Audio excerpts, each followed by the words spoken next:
They say the land is a silent spectator. They say the red clay of their ancestors is a dead thing, made only to be trodden upon by the heavy leather sandals of warriors, or sliced open by the iron hoe of the farmer. But they do not listen as Obinna listens. To him, the soil is not dirt.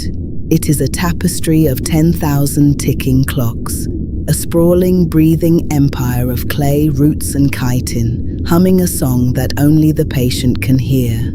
Even now, as he lies flat in the crimson dust, with his cheek pressed to the earth, the roots of the great Iroko tree whisper to him. The army ants carry the tremors of things yet to come, but a kingdom under the baking sun has little use for his whispers. While Obinna listens to the dirt, his older brothers train to conquer it. Ikemba stands like a mountain, a towering force of iron and leather. Beside him is Chidi, swift and athletic, wearing his vanity like polished brass armor. To them, Obinna is a ghost, a fragile, useless boy who refuses to hold a spear. To them, his silence is an invitation. They throw the very earth he loves directly into his face, casting him in the long, disappointing shadows of giants. And there, blocking out the afternoon sun, stands Ikemba. His face is a mask of cold, unyielding disappointment, the deep battle scars along his jawline tightening in silent disgust. He does not offer his little brother a hand. He does not speak to him. He simply turns his back. Left alone on his knees, Obinna clenches the red dirt in his fists. He knows what they think of him, but he also knows a secret they are far too loud to hear.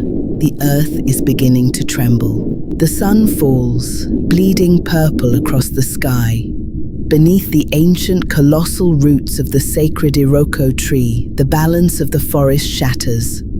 Before the towering 5-foot red clay anthill, the neat geometric lines of the army ants have broken. They are not marching. They are fleeing, a black, roiling wave of panic cascading over the jagged mound. Obinna lowers his head. He presses his ear directly against the vibrating clay wall of the anthill. And then, he hears it. Not the insects, not the wind. Deep within the subterranean dark, beneath the very foundations of the palace weapons vault, an invading vanguard is digging. Their iron spades are hacking through the ancient roots, carving a highway of blood straight into the kingdom's throat. He runs.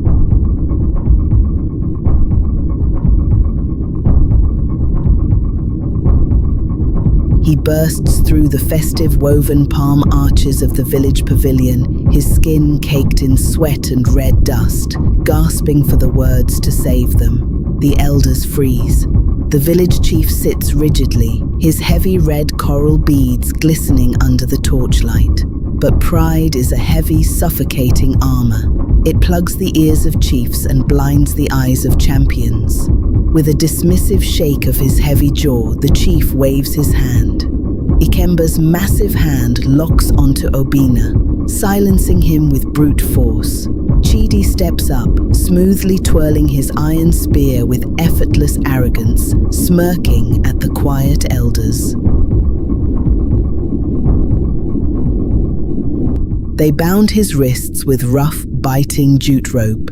They wrapped him tight around a heavy timber post and left him in the dark to wait for a war they refused to believe was coming. But the earth does not sleep. Obinna shifts his weight, pressing his chest and ear flat against a gaping fissure in the cold mud floor. Through the dirt, the sound of drifting boots grows louder. The enemy is already directly beneath the palace. He is trapped, helpless. But you cannot bind the voice of the earth. From the cracks in the mud, they answer. A thick, roiling ribbon of glossy black army ants boils aggressively upward. They do not bite the boy's raw, dust-caked skin. Instead, they climb his body like a living, shifting shroud, their metallic black carapaces swarming over the thick jute knot behind his back. 10,000 tiny jaws begin to chew. The rope splits. The swarm cascades harmlessly off him like water. Unbound by the very soil they seek to conquer, Obinna slips through the low thatch window, dropping soundlessly into the dark, towering elephant grass. The palace guards look to the horizon, but the danger is already inside. The vault is cold, lined with the silent, gleaming brass of shields, but the silence is a lie. With a deafening roar, the center of the vault floor explodes upward in a cloud of red dust and shattered timber. Out of the dark chasm climbs the vanguard, a sinewy, mud-caked warrior, his face painted in the aggressive black and white chalk of war, a curved iron blade glinting in his hand. Obinna does not run. Backed against a ritual altar, his fingers lock onto an ancient dust-covered ivory horn, the osier. He raises it to his lips and blows. The sound wave shatters the torch, plunging the vault into deep blue moonlight. From the sky, a roiling black vortex of millions of forest bees shatters the windows, pouring into the vault like organic lightning, swarming the screaming invaders. But the doors crash open. Ikemba and Chidi burst in, torches raised, seeing only the chaotic battlefield and their chants at glory. Obinna screams over the roar of the bees, desperately warning them that the floor is hollow and will not hold. But pride has no ears. With a brutal sweep of his brass shield, Ikemba slams the boy back into a rack of spears. The two giant brothers, blinded by their own strength, leap together into the dark mouth of the trench.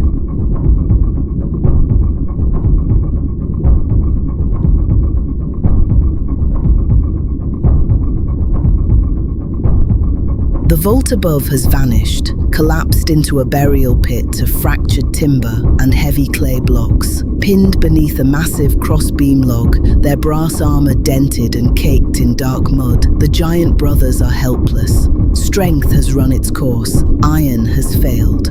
But the boy, grey with dust, crawls through the choking dark.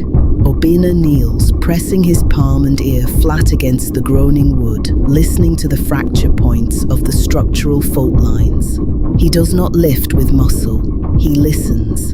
He directs the swarm, hollowing out the tightly packed earth beneath his brother's limbs, calculating the exact geometry of the load. He pulls them from the grave just as the earth claims it forever. Dawn breaks over the kingdom, painting the sky in soft pink and golden yellow. Before the assembled circle of the village chief, the elders, and hundreds of silent villagers, the heavy palace doors open. The towering, heavily muscled Ikemba and Chidi limp heavily into the light behind their small younger brother. Tears track clean vertical lines through the dried mud on Ikemba's face. He unbuckles his brass armor, lets it drop into the soil, and falls flat to his knees. Beside him, Chidi kneels, then the chief, then the elders. The entire kingdom bows deeply into the mud before the boy they once called a coward, for they finally understood. He did not speak to bugs. He spoke to the land, and the land had made him its king.